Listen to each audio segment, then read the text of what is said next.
ઓલપાડની મહાદેવ શાસ્ત્રી વિદ્યાલયમાં ધોરણ 9 અને 11માં વિકાસના નામે ડોનેશન લેવાતું હોવાની ઓલપાડ ધારાસભ્ય મુકેશ પટેલે કરેલી ફરિયાદને આધારે જિલ્લા શિક્ષણ અધિકારીએ કારણદર્શક નોટિસ પાછી ખોલવાસો માંગતા શૈક્ષણિક જગતમાં ખળભળાટ મચી જવા પામ્યો છે।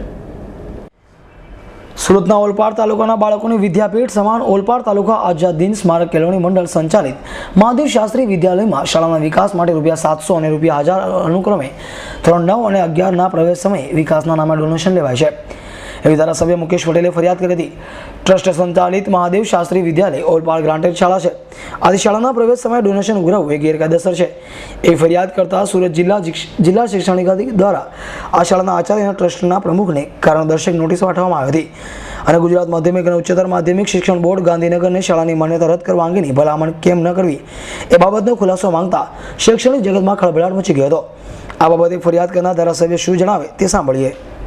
મને પણ આજે સવારે ન્યૂઝપેપરની અંદર સમાચાર જોતા અને એક ધારાસભ્ય તરીકે મને સમગ્ર બાબતમાં ચિતરવામાં જે આવી રહ્યો છે આ ટ્રસ્ટીઓ તરફથી એ ગ્રાન્ટ કાપની બાબત હોય તો આ હમણાં નથી, અગાઉ પણ શિક્ષક ભરતી કૌભાંડની અંદર પણ ગ્રાન્ટ કાપ આવેલી હતી। ત્યારે હું એ લોકોને ભણવાના પૈસા આપવા માટે મેં જ્યારે અહીંયા મિટિંગ બોલાવી ત્યારે મેં જોયું હતું કે ભાઈ રસીદની અંદર જે મહાદેવ શાસ્ત્રી વિદ્યાલયની રસીદ હતી એને રસીદની અંદર એવું લખ્યું કે ભાઈ ડોનેશન પેટે ₹1000। એટલે મેં તરત જ ટ્રસ્ટીને કોન્ટેક્ટ કરીને ફોન કરીને ભાઈ તમે આવી રીતના દાનના પૈસા કેમ ઉઘરાવો છો, જ્યારે સરકાર તમારી ગ્રાન્ટેડ શાળા છે, સરકાર તમને ગ્રાન્ટના પૈસા આપે છે, તમને નિભાવનો ખર્ચો આપે છે અને વધુમાં કે તમે જે સ્કૂલોની અંદર બીજા ભૌતિક સુવિધા માટે જે અમે કામ કરો છો એમાં અમારે સંસદ સભ્ય બી ગ્રાન્ટ આપે છે, અમે ધારાસભ્ય તરીકે અમે ગ્રાન્ટ આપીએ છીએ। તો એજ્યુકેશન એક્ટ 2009ની જોગવાઈ પ્રમાણે તમારે આવી કોઈ સ્કૂલ ડોનેશન ઉઘરાવી નહીં શકે। તો આજે ઉઘરાવ્યું છે એટલે પોતાની ઉપર આવ્યું એટલે ધારાસભ્યની ઉપર ઢોળવાની વાત કરી તદ્દન ખોટી છે।